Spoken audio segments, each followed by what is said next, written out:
to heat up your frozen dinners, grab your TV tray, and settle in for another episode of the Plus Platoon, your podcast for all things Disney Plus, brought to you by Disney Plus fans. Watch along with us every week as we cover all the new, the old, the good, and the bad on Disney Plus. So put down that remote, don't touch that dial, and welcome your fabulous Plus Platoon host. Hey everyone, welcome to the Plus Platoon. We are a Disney Plus fan podcast that gives honest, spoiler-filled reviews of movies and shows on Disney Plus. We'll look at new releases, coming attractions, and we'll even go back into the vault to revisit some of the classic Disney that's on the platform. Make sure you're subscribed and you will never miss a moment. I'm going to bring in my girl, Kate. Kate, how you doing this evening? I'm doing all right. How are you, brother? Oh, been feeling better, but other than that, not too bad. That's good. Glad to hear it. Next, we've got Pete. Pete, glad to have you with us. Hey there, calling in for my Dalmatian plantation. Do you actually have Dalmatians? I have two cats that have black spots. So no. Okay. Totally No. counts. Totally No. counts. No. Totally counts. And last but not least, we've got Steve. Steve, Hi, everyone. hey. Guys, And I did have a Dalmatian. You have Oh, a Dalmatian? wow. I did have a Dalmatian growing up. Gotcha. Wow. Well, if you have not already, please like, subscribe, share. We are on all social medias at Plus Platoon. If you do that, you will never miss a new episode or anything else we talk about, because sometimes we got some special stuff that comes in through the middle of the week. It's true. So this week we are on our 101st show. We had to do 101 Dalmatians. That's why we did this today. Oh. I didn't put that together. Yeah. So, kind of the connection there. Yeah. Okay. So my first question is, this is the original 1961 version, the animated version. And I'm going to start with Pete on this one. What was spot on? What was good about this movie? I think there's a lot good about this movie. I do like the story. I think Cruella makes a pretty good villain. I think they do a good job with the villains, her and Horace and Jasper, of not making them too threatening, because, I mean, let's face it, the idea of turning dogs into coats is pretty awful, but you never feel like, there's not really a point at which you feel like they're going to win. I mean, they're so bumbling, and even Cruella, they're so bumbling. So I think that it's like just the right level of kind of tension that a family can watch it and not be too scared that this lady is going to make dogs into coats. So I like the characters. They're fun. Pongo and Perdita are pretty well fleshed out as characters. The puppies, not so much. Obviously, with 101 puppies, they try to focus on like 2 or 3 of them, and that's good. Great song.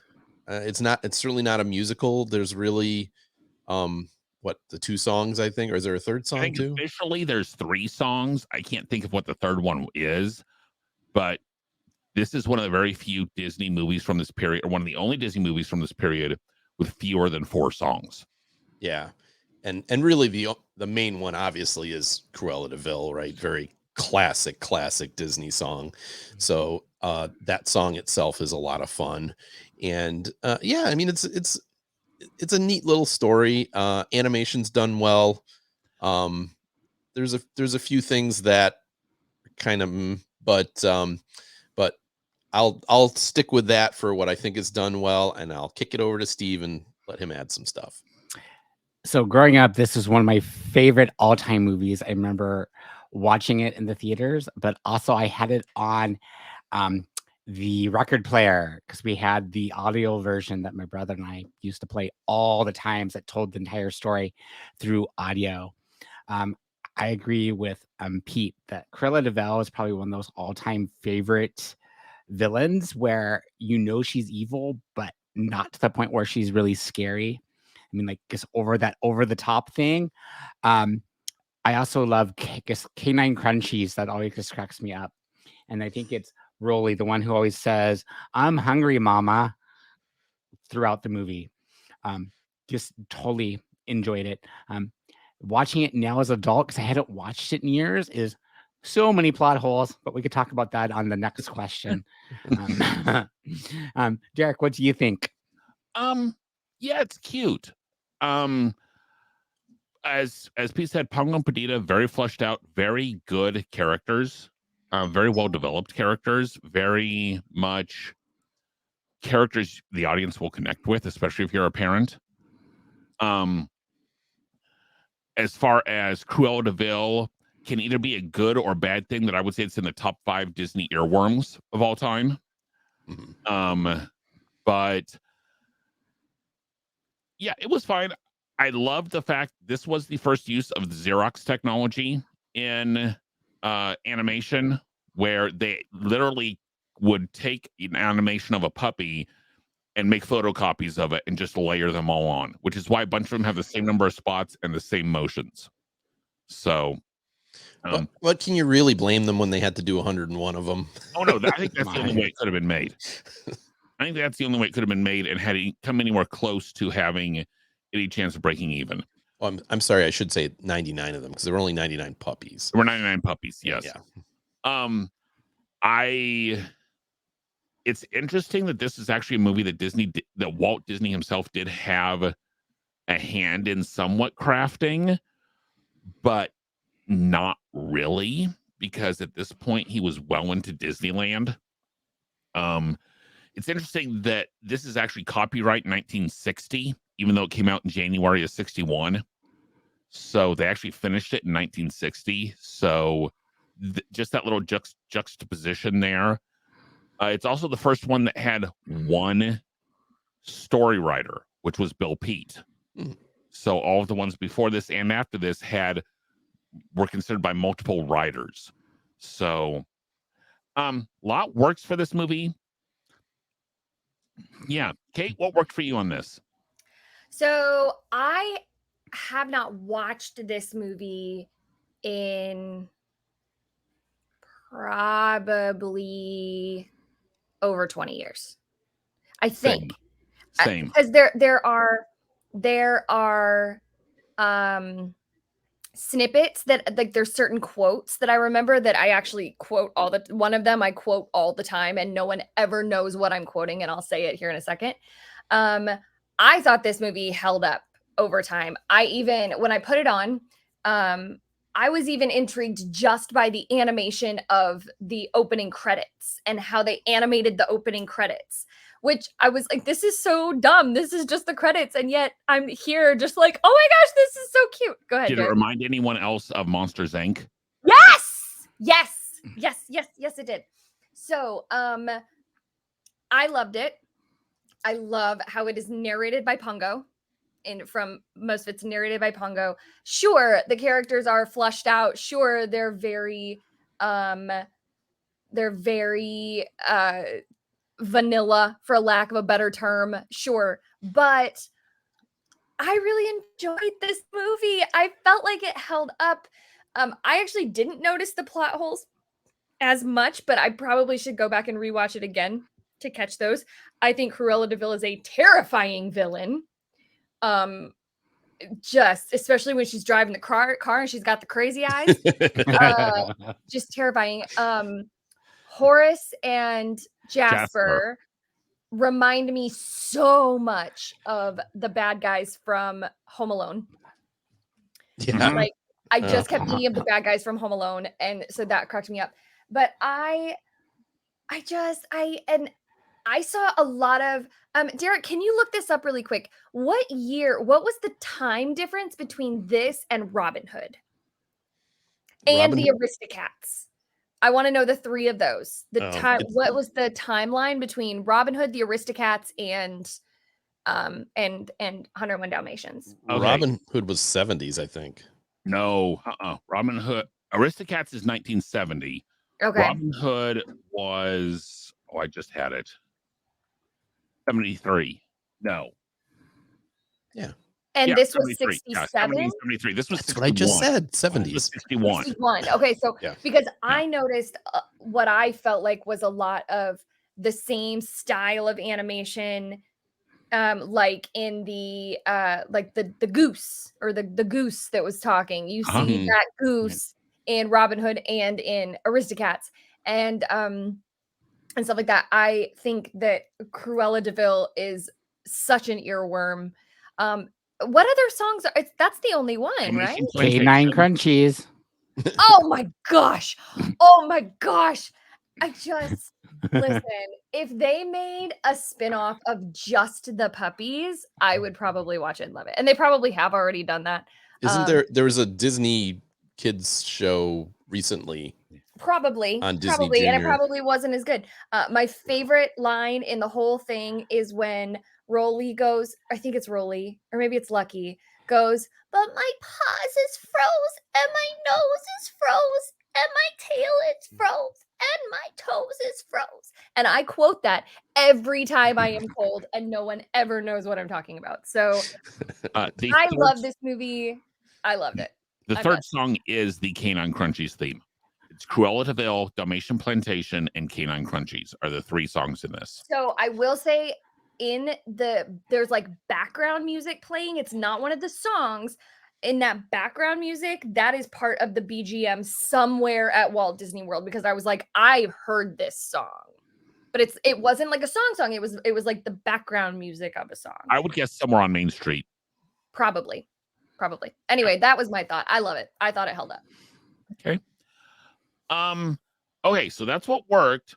Now, what from this movie came straight from Hell Hall? What from this movie did not work? Steve. There's just watching as adult, there are so many plot holes. Just first, the idea of someone who would be buying and kidnapping 99 puppies to make a fur coat, and no one is saying anything. Also, how she just shows up the minute they're born, and they have spots. Because if you know anything about Dalmatian puppies, they don't get their spots right away. I think that came out later. Except, Steve, I'm going to correct you on that one. Did you? Okay. Because they actually that's right. say, no, they're all white. What's Oh, wrong? that's right. with She it? picks them up and and they say they get their spots later. That's right. But because how she knows them that they've been born that minute and she's there to collect the puppies. Just the idea of here's this sort of these unemployed songwriter who all of a sudden gets a big hit and they move into a house next to the park. Penthouse. And then all of a sudden, oh yeah, we're going to adopt 99 puppies. Sure, let's do that. But I mean, as a kid, I just went with it. I mean, I think if you look at a kid's part, you just brush over that. But as an adult, you're going, doesn't quite all add up. Yeah. What would you say? Okay, so there's a technique known as rotoscoping, which is essentially the animators would take live action versions of what was happening and not trace them into the characters, but trace it into being the characters and how they acted. There's a reason that, like, in several of there's a reason Snow White dances the same as Maid Marian. It's because they use the same rotoscope of someone dancing. The dances are literally, you could lay them over the top of each other and they're the same. There are times when that works. The incredibly jarring part for me was when she is trying to get up that snow hill where you can tell what they basically did is they took the pictures of film of a car going up and just colored it in blue. And it was just really jarring to me. Also, other than Pongo and Perdita, there's not much there. It's a very superficial story. You don't get a lot of character development. There's nothing big and huge that draws you in. I will say I think Cruella de Vil is probably the second most evil villain in the Disney catalog. I wonder if I can guess the first one. Who? Frollo. Wrong. Oh no, there is I'm no with one Kate. more evil than Frollo. I'm with Kate. Maleficent. She didn't get invited. She's totally Yeah. she's totally right. I don't think Maleficent is evil at all. She didn't get invited to the thing. Yeah. She's No. fully within Yeah. her rights to be mad. Yeah. No. Maleficent's even below small Scar. evil. I'm sorry. Maleficent has no redeeming qualities at all. But That's She right. didn't kill anybody. she tried. Trying a lot. She's got demons and henchmen working for her. I mean, come on, what more do you want? True. But also key piece of information, she did not do the voice, but the act, because what they would do, Disney would essentially do a live action film version of the entire movie for their animators to reference. The live action reference for Cruella de Vil is one of the great character actresses, scenery chewers of all time, the late great Mary Wicks. For those of you who don't know, okay, if you've seen White Christmas, she's the old innkeeper. Really? She's Yeah. Emma? Yes, she is in the original Music Man. But she's one of those where always like little things, like she always has a little handkerchief, so your eyes get drawn to her. If the camera is panning, she's one of the great scenery chewers of all time. So, and she did the voice of Cruella?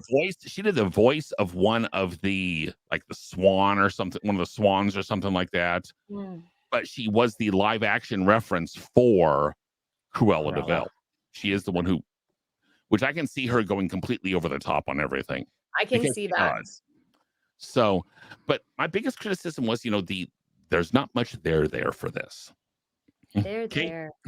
What didn't work for you? Yeah, so I went into this movie a little nervous because I remember when we watched Peter Pan, and I didn't remember it, how it came back or it was, and I was like, oh God, please God, don't let there be just like terrible references and I didn't feel like there were, but I feel like I went into it very nervous about that. And I'm happy to say that it didn't do that as much as I thought. I got real nervous when the dogs were like, let's just roll in soot. And I was like, oh no. And then I was like, wait, that's not the same thing. Like, yeah, not racist. Not the same thing as blackface. So we're fine. But I did notice, and I had to keep going, okay, it's a sign of the times. This is a sign of that time period, that culture. There's no characters of color. None. Like none. Well, like it's very vanilla. But again, that was that time period, and that tended to be what a lot of the Disney studio was doing then. So that's not really this movie's fault. That's just something that stood out to me. And I agree with you, Derek, that it is very vanilla. And I wish that there was a little bit more of the puppies and the puppies' personalities, more more with like their storyline, like maybe a little bit more about Lucky. And it made me sad that, of course, the one chunky puppy is named Rolly and all he does is ask for food. Like, it was like, oh man, of course, but you just fall in love with him and you just want to snuggle him. So I don't have a lot bad to say about this movie. I didn't find anything like horribly offensive or anything like that, but you're right. It is very surface level. So unlike all of you, I had a daughter that, I think I've said this before, she would get into movies and watch them a lot. This was a movie she watched a lot, so not as bad as some, but I'm sure I've seen this a few dozen times. And I would say the plot very thin, as I said. I agree with what you guys are saying, but particularly from the point the puppies get kidnapped to when they escape, that kind of middle section is very slow moving of the story.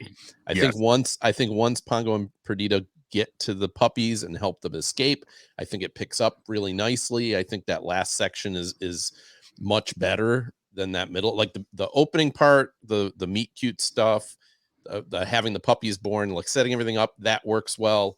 The end works well. I think the middle is just very, there's lots of other dog characters that you don't really care about, and then they just disappear anyways. Yep. So I think there's a very soft middle act in this movie that makes it kind of draggy, especially if you end up watching it a lot. On the short watch, it's fine. The other thing I would say, and it's not this movie's fault, we talked about the animation, and one of the big things, and you can correct me if I'm wrong, Derek, but I'm pretty sure I'm right on this. The movie before this was Sleeping Beauty, Yes. which came out in 1959. Big, beautiful animation. And bombed. Lost a ton of money. And with that, Disney, not Walt Disney, but Disney Studios went and said, we got to start making these movies cheaper. This movie was pretty successful, but to me, you can see it in the animation, and it's that dark line drawing. They were talking about that they were using like photocopying and things like that. I think from here forward through the 70s, the animation quality of Disney movies stagnated. I would even argue until the Little Mermaid Beauty and the Disney Renaissance. Right. Yes. Yeah. The animation was terrible. Well, yeah. I mean, yeah. No, it was. Yeah. Pretty much. It got a little better with the Fox and the Hound, but I would definitely say from this point through the 70s, it's almost impossible to tell the period of the movies from the animation or the year, because it's just kind of all the same. And it's not this movie's fault, but this was the first movie that this happened to. And so it's fine animation, but there's nothing really that draws you to it other than there's a lot of black and white. No, there wasn't. It was black and gray, because Disney actually found that if they did the Dalmatians as pure white, right, it came across as too bright on the screen. Yeah. So that's the reason the Dalmatians are actually gray. Yeah. Okay. Also, so thinking about, Disney loves to reuse actors and actresses, voice actors. Where had you heard the voice of the maid before? Oh, of the maid? I thought you were going to ask of the mom of the maid. Was she in she wasn't from Mary Poppins, was she? No. That's what I was going to guess. Nope. She was Mad Madam Mim in Sword in the Stone. We have to watch that. That needs to be on our list. It is on the list, Kate. It's not coming up soon, but it is on the list. We also need to never watch. We need to never watch Fox and the Hound, because I'll just cry the whole time. That's up there along with the Black Cauldron as far as a meh. We need to not watch it because I'll cry. Yeah. So, but yeah, she was voice of Mad Madam Mim, because you hear it and you go, I know I've heard that voice before. See, and I thought that about the wife, not Perdita. Anita. I thought that about Anita, but I couldn't place, and I never looked it up. So I'll look it up right now. Does this movie take place in London? Yes, it does. Yes. Why does none of the major characters have a British accent? Because you're being awfully picky. And supposedly, I don't know if it's true that some dogs from Lady and the Tramp appear in the Twilight Bark. Peg. You got Peg and the bulldog in the shop window, and then there's a couple of the Jacques is in there as the Scotty. So yes, that is very, very true. If I remember right, voice actress who does Anita is by the name of Lisa Davis. I believe she is the narrator to Cinderella. The narrator of Cinderella. And I also know that the same guy who does the game show host is the narrator for Peter Pan. Huh. So I do know that part. That one I do know. So, okay. we always do one question that is kind of an out there, put you on the spot type thing. And I'm going to go with this one. Okay. So as far as parental complete unit, yes, I realize our choices are fairly limited. Okay. It's not, but so I'm going to go best parental influence within a movie. Are Pongo and Perdita the best Disney animated parents? Kate, you're shaking your head and you get to go first. Who is? Well, so this was hard because there aren't very many. If you go with pairs, you've got the Darlings. Oh, shush. I have my answer. No. Mufasa and Sarabi. Why? In my opinion. I love that. That was also, now you can say everyone that there is, because I couldn't come up with very many. There's Mufasa and Sarabi. There are the Darlings. And there are the Darlings and there are the Darlings. Because you've got the Darlings in Peter Pan. So the parents in Peter Pan. And you've got Darling and Jim Deer in Lady and the Tramp. Oh, sweet God. Well, they're not good parents because they almost let their child get eaten by a rat. And by cats. So, but I'm just saying they are a complete parental unit. Yes. But those are the only ones. Yeah, I mean, I guess I looked really far forward. I think Duchess is a pretty good parent in the Aristocats, but there isn't a dad until what's his name? The Thomas O'Malley the alley cat. Actually, though, that's a good one because he becomes a stepfather. So that's not a bad one. But yeah, I mean, and I had to, because I didn't think of the Darlings because they're hardly in that movie at all. And I haven't seen Lady and the Tramp in ages. So Mufasa and Sarabi were really, but I guess that's really far forward. That's really far in the future from the movies we were looking at. So I would probably go, oh, excuse me. But they are animated Disney parents. So that is I would say Duchess and Thomas O'Malley from Aristocats. Pete, what about you? Well, I mean, Derek points out there aren't a lot of good ones out there. And okay, so if there's not a good pair, are they better than any of the single parents? Well, see, I was gonna go with, it's kind of a cheat, but what about Bob and Helen Parr from The Incredibles? That was one of my thoughts too. But I think they're pretty good parents. They really try to help their kids, and I mean they struggle, but I think like as far as parental. Okay, are you talking Incredibles 1 or Incredibles 2? Because I think there's a totally different answer on those. There's a totally different answer if you're talking Incredibles 1 or if you're including Incredibles 2. So you're saying they're better parents in Incredibles 2? No, I'm saying they're better parents in Incredibles 1. Okay. Well, I think Bob really tries to do a good job with. Bob tries. Yeah. Bob tries. Well, Helen's trying to make it safe for. Anyways, we're getting off topic. So they're only sort of, they're Pixar parents, but they're under the Disney umbrella. I think there's a good argument for Pongo and Perdita. I think there's a lot of bad parenting in Disney movies amongst the parents that are remain alive throughout the movies. When you go through them, you think about like King Triton. He's not a particularly good parent. You think about Belle's dad, Maurice, crazy old Maurice. I love Maurice. But is he a good parent? No. I No. He support his daughter and whatever she wants. Just support his daughter, even though she's an outcast. I was about to say, but what about the Sultan with Jasmine? No. Marriage, so it's probably not great. No, and he trusts the bad guy. Probably not great. Yeah.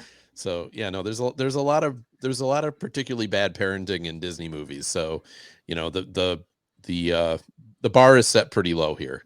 What about you, Steve? You have something else? Nothing else.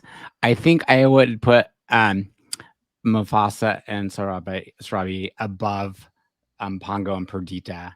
But I mean, come on, they become foster parents to what, 84 like foster puppies, like a spur of a moment. So I'm gonna go with Mufasa and Sarabi. I'm going to stick with Pongo and Perdita. Because to me, Mufasa, yes. Sarabi, there's an argument to be made. She's not that great of a mother. Well, she gives him a bath. Yeah, she gives him a bath, but that's it. She tells him not to go to the elephant graveyard. But I mean, as far as, anything else, the fact that, she's horrified and almost backs Scar when she finds out that he, quote unquote, killed Mufasa, when that she was backing away from Simba when he says, yes, I killed him. And the fact that she and all her lionesses back up from Simba on that one is a major character flaw for Sarabi to me. Whereas Pongo and Perdita, yes, they are not the most developed characters, but the one thing they have is an absolute and complete utter devotion to making sure their children are cared for and safe. Yeah. And that is never in question in the movie. Even when they leave, the fact that the kids get stolen while they're on a walk, anyone who has a dog knows that has nothing to do with them wanting to be with their puppies. It's, they got to do. The dog's got to go for a walk, and they left their dog with their puppies with the nanny. So I would argue, as a parent, I don't see a flaw with Pongo and Perdita. I think they are 100% completely devoted to their children. So now, interesting fact. So I was sitting at the boardwalk pool at Disney World, and they were doing a name the Disney character. And the answer was Perdita. And the cast members, none of the cast members at the pool knew who Perdita was. It's the mama dog. I understand that. But none of the cast members at the pool knew who Perdita was. And I was... These millennials. Yeah. Yes. But also, this caught me off guard in the movie. They kept calling all of the puppies the Pongos. Because it's like, okay, you know why? Because in the original story, it's Pongo and Mrs. Pongo are actually the names of the dogs. Ew. Disney actually, unlike how they sometimes do things, Disney actually gave Perdita her own first name. Oh. In the book, it's just called Mrs. She's just called Mrs.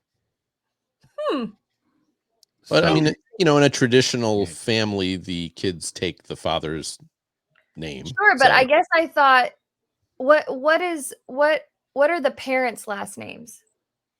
The actual the humans. We don't know. Roger For some and Anita. reason, I thought they were also darlings, but that's No. Radcliffe. Last name is Radcliffe. Wow. And yes, I did have to Google that one. Wow. So, because I don't think they say it in the show. Part of me also wonders, with him getting the song Cruella de Vil published on the radio, wouldn't she hear that? And Plot hole. Yes, Sorry about that one. Yes. And the fact they don't actually completely get rid of the villain in this story. No, she doesn't die or anything. She doesn't die. What's to stop her from going and getting more puppies? Yeah. I mean, in reality, what's to stop her from going in? Nothing. This is about the only one where the villain does not truly 100% go away. Yeah, she really, I mean, her end is that her car crashes and she's stuck on the side of the road.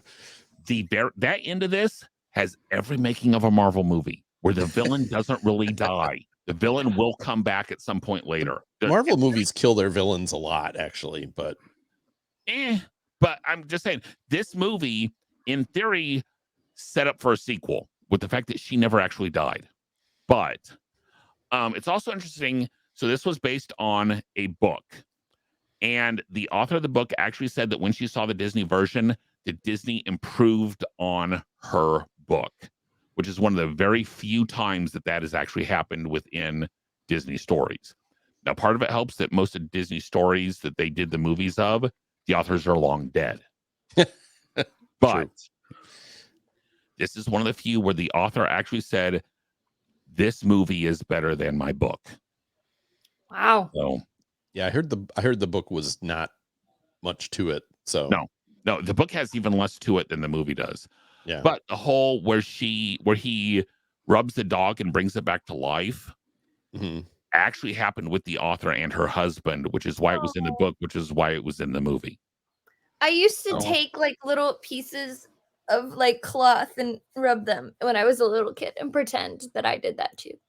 Oh, I did that. That's real. So, okay. Did they ever stay dead or did they come back to life? No, they always came back. It's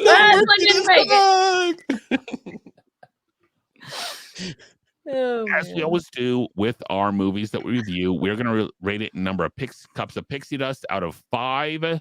Kate, you're up. How many cups of pixie dust on this one? Oh, I'll give it a 4. Wow. I didn't have anything bad to say about it. It was vanilla, yeah, but it kept my attention the whole time. And it was a walk down memory lane. I can't give it a 5 because it's no Toy Story, but I enjoy the music, what little music there is. I enjoyed it. I'll give it a 4 for now until I hear what you jokers give it, and then I might change. I'm giving this one a 3. It's kind of in the middle for me. It's not one of my favorites. It's not great. It's not bad. So it kind of falls to me right kind of in the middle of the rating scale. It's not that I wouldn't watch it again, but it's not one I'm going to go back to a ton. So 3. And I'm like Pete. It was a favorite growing up, mainly I think because we listened to it on the audio recording all the time. So I'm going with like a strong 3. Okay, I think I missed it. Were your audio recordings on the tape or the records? Record. We had that, and the big records. No, the big record. So it was the full audio version of the movie from beginning to end. Okay, awesome. Because I remember the ones that had the tape and went along with the little golden book. Yeah. Oh no, this was the full movie audio recording. Might still be at my parents' house, buried somewhere. I have no idea, but and I'm gonna go with a 2.5 because again, it's fine.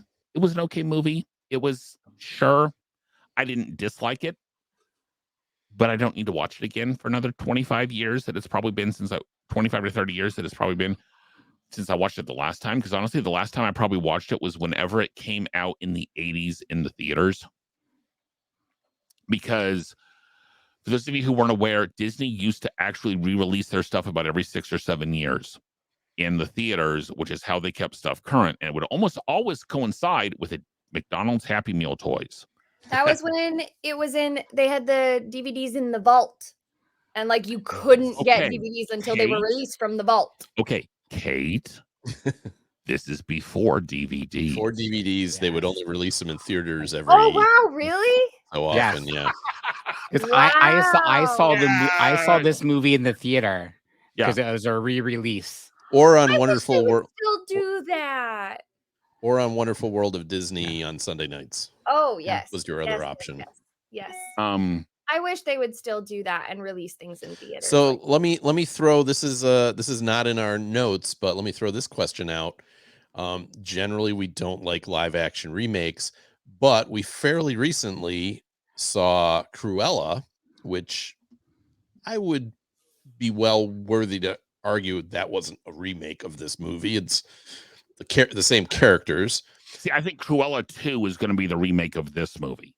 Well, if they do it right. My question for the group is, which movie would you recommend, or which movie would you rank higher, Cruella or 101 Dalmatians? And I have the notes here, so it's interesting to see what you guys would say. I would say okay, I'll go last. I would actually say Cruella. I think it was a nice sort of twist on the villain origin story. I mean, I guess they did it with Maleficent, but I really liked this one. Ooh. I'm curious about where she goes next to get to the point where she was in the movie. Because in the movie, she's like just completely gone off the deep end. But up to that point, I really enjoyed the movie. So. I would put Cruella above this, except for, okay, so I still remember from in Cruella, they have the end credits scene where Cruella is the one that gives Roger and Anita each the Dalmatian puppies. She gives them Pongo and Perdita in the end credits scene, Right. which to me completely ruins continuity with this movie. Well, I would argue that it probably isn't the same continuity because I don't see them taking the character of Cruella from the movies and having her be a dog killer. But Pete, and I would agree with that. But I remember my biggest issue was I really enjoyed the Cruella movie up until that end credits scene where it ruined the continuity with this movie. Right. I would say it's still complete because he's also, when he gets the puppy, he's also already working on the Cruella de Vil song. Right. So that continuity is what bothered me, but I would still put Cruella above this. Kate, how about you? This is hard because I have trouble. They are such, in my opinion, it's like comparing apples and elephants. Like it's live action versus animated. It's an origin story versus the original story. Like this is, I feel like I enjoyed 101 Dalmatians more than Cruella. Oh, this is hard. I'm gonna go with 101 Dalmatians. Pete, you go. And I would, again, generally don't like the remakes. I did enjoy Cruella. I would probably put it a little bit higher than this in terms of if someone said, which one would you rather watch? I'd probably say Cruella. Now, I will say there need to be no more live action remakes. No more.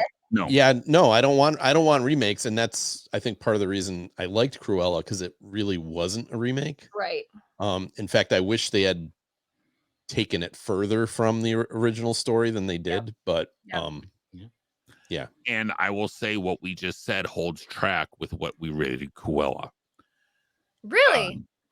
Pete, Steve, and I all rated Cruella higher. You rated 101 Dalmatians higher, Kate. So, there you go. So that holds even from almost 2 years ago. So, okay, Kate, what do we got for the Disney Plus news? We've got stuff for the Disney Plus news that I'm gonna tell you. Remember that time when I clicked out of it because I was like, I know the Disney Plus news. I know everything. Here we go. Both the Mighty Ducks series and Big Shot have been canceled after their second season. I am not surprised. Are any of you surprised? No. With all the budget cuts and everything? No one's surprised. Even without budget cuts, neither one of those second seasons were good. Agreed. Yeah. And lastly, according to Rosario Dawson, that's the only credit we have of who said this, who stars in the projects, the new Haunted Mansion movie will be moving to Disney Plus early fall, and Ahsoka will come in late 2023. This marks the first concrete dates we have heard for the series. And that's it. Now, I will say those aren't as big of spoilers as Tom Holland usually gives us. Yeah. But the fact that, we are probably getting our second Star Wars series or the other live action Star Wars series in late 2023 is significant to me. Yeah, we're supposed to get Skeleton Crew also in 2023 unless they decide to move it. But yeah, but I haven't heard anything about that. And I think our producer in the background is saying summer of 2023 for Skeleton Crew, but have not heard any updates on that. And with Disney trying to not lose over $1 billion a quarter on Disney Plus, who knows? But I don't get why delaying a series saves them money, because you've already spent the money on the series. I would agree. Yeah. So okay, like not doing it, not producing as many series. Yes. Yeah, Marvel. Yeah. Well, they said they aren't gonna. So good. Yeah. So next week we are going to be looking at a diamond in the rough. It's this series, The Magic of Disney's Animal Kingdom. This follows the veterinarians and the cast members at Disney's Animal Kingdom as they are treating different animals and following them as the animals go through different things. If you want to know specifically which episodes we're looking at, is going to be season 1, episode 7, and season 2, episode 2. But really, and Pete, you can give us a little bit more information on this. Those are fairly representative of the entire season. Yeah, I mean, it's there's no continuity. You don't have to watch them in order. Everyone is very self-contained. And I recommended these. I haven't seen all of season 2 yet, but I thought both of these episodes were pretty good representative episodes of the series.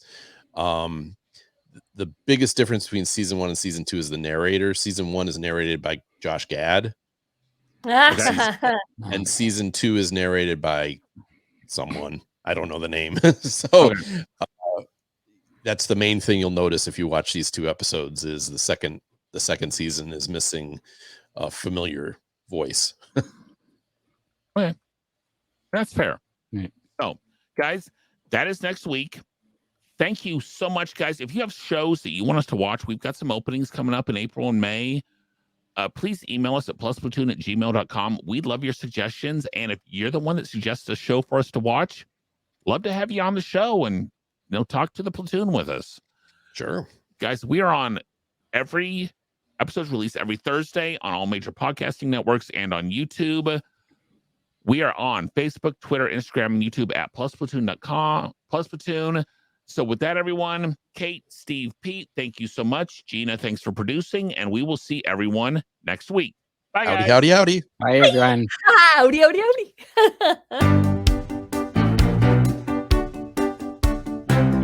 Thanks for watching this week's episode of the Plus Platoon. Be sure to subscribe to the Plus Platoon podcast to keep getting great content each week. Then head over to Apple Podcast and leave those 5-star reviews as they help make the Plus Platoon visible to even more Disney Plus fans. Also, go to YouTube and like and subscribe to the Plus Platoon channel, where you can watch all future episodes live.